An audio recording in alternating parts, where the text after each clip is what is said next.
Visit licensuraexams.com and try our samples completely free of charge. Hi, everyone, and welcome to our podcast.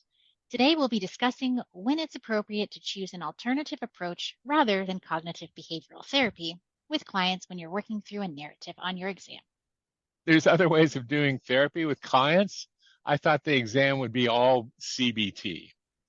Well, despite its prevalent use in therapy these days, and it is an evidence-based practice that is useful in many cases, CBT is not always the best option for a client or what you should choose when you're taking the exam.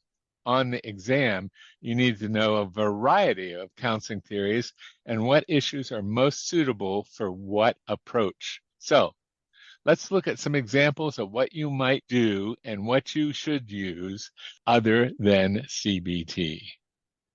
All right, so the first example is when a client has a traumatic experience that they haven't been able to process and move on from.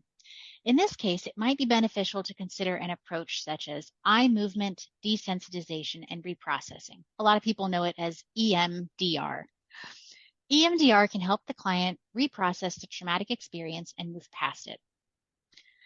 Cognitive processing therapy, or CPT, not CBT, is another option.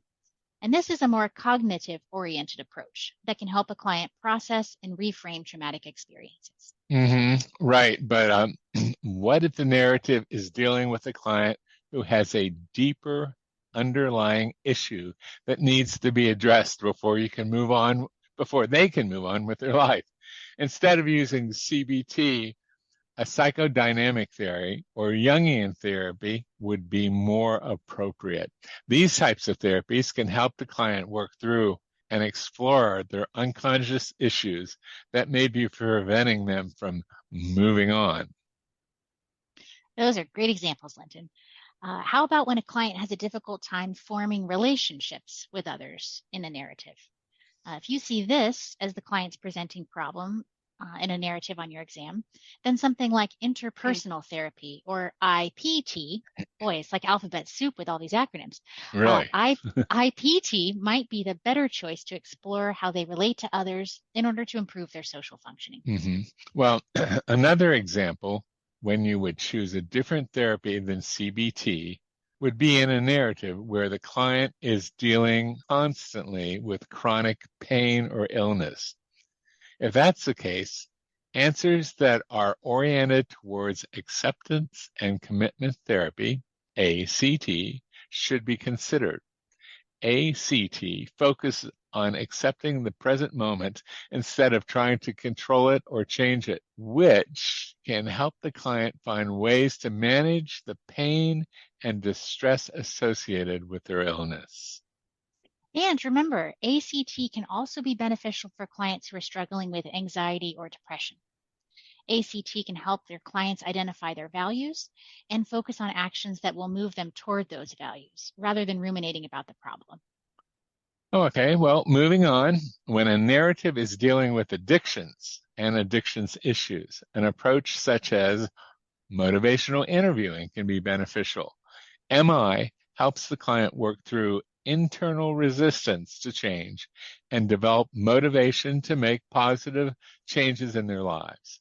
Consider that approach first, rather than jumping on the CBT bandwagon. That's right. And lastly, when a client is struggling with issues related to a personality disorder like borderline, for example, dialectical behavior therapy may be your best choice on the exam.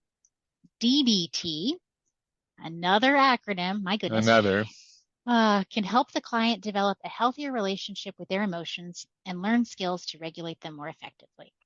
Well, great. Those are all really good examples, Stacy, of when you should use a different theoretical approach than CBT.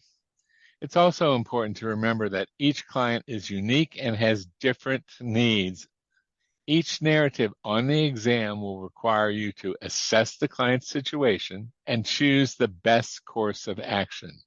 Also, remember that these techniques are not mutually exclusive. Depending on the client's need, which you can determine through the narrative and the client's background information, a combination of theoretical approaches may be beneficial. So Keep that in mind. And that's really the takeaway message from today's podcast. Every narrative on the exam is unique, and your treatment approach, including the theoretical framework or frameworks that you're using, should be tailored to your client's specific needs. Okay, thanks for joining us today, and until next time, remember, It's in there. it's in there.